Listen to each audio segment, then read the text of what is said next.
Today ay 12 years old na si Aliana.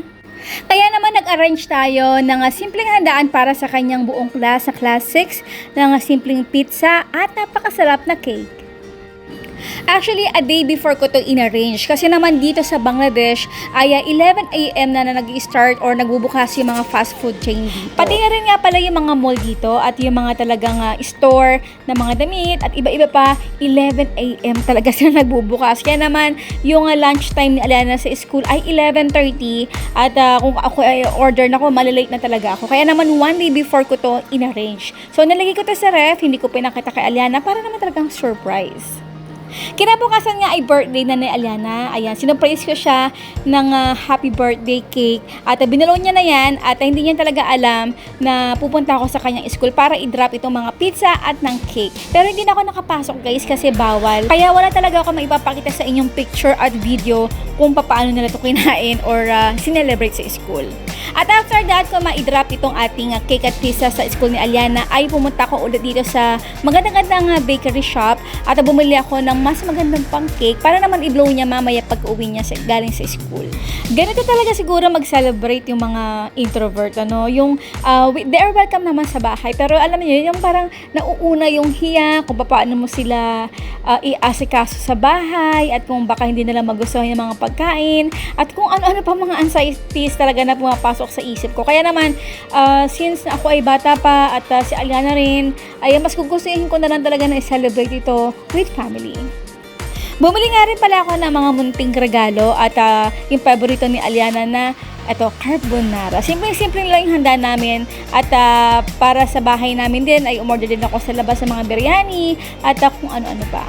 So today ay 12 years old na nga si Aliana at 11 years naman ang sarap, grabe. Kasi pinanganak ko si Aliana a year before ako nag-start ng ang sarap, grabe. So dati kasi ang pangalan talaga natin ay It's More Fun in the Kitchen. Ayan, makikita niyo, alam na alam niya ng mga ating mga followers simula pa lang sa YouTube.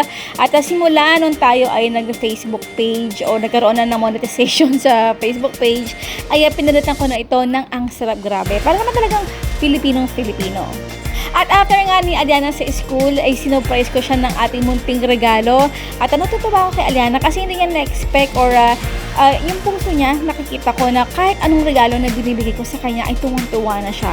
Katulad nitong bubble gum at pati na rin itong painting at lalo-lalo na yung kanyang favorite na lace, which is medyo namamahalan ako guys kasi dito kapag imported, mga nasa 200 pesos yung lace nito. Kaya namamahalan talaga ako. Kaya naman ginawa ko tong regalo na kay Aliana at binalot ko na lang siya sa papel.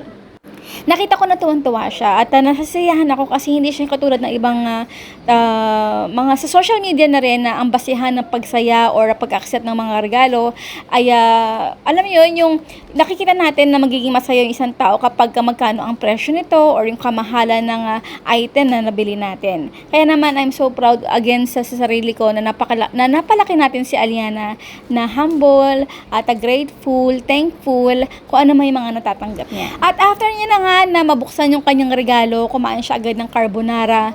At ayun lang, di ba? Napakasimple lang talaga ng handaan namin at nakatipid pa. Ganito na talaga siguro mag-celebrate yung mga introvert guys. So after na niya na mabuksan yung kanyang gift, ay nag-practice na talaga siya, na-excite talaga siya. At may mga kaibigan tayo na nagregalo rin kay Aliana ng mga tsokolate. Ayan, so hindi niya yung bubuksan. Ako ang nagbukas at napakasarap. Napakasarap talaga. So, ikinagabihan nga, ayan, another surprise kay Aliana. Hindi niya talaga alam na may mga munting handa talaga para sa kanya. Binili ko ito mousse cake at ayun, nasaya na siya. Alam mo yun, yung saya na para siyang concentrated na saya. Kahit simple lang yung handa namin, yung how we celebrate her birthday, tagus talaga sa puso. So, ayan po guys, ayan, nagka-practice na siya. Bye-bye! Thank you!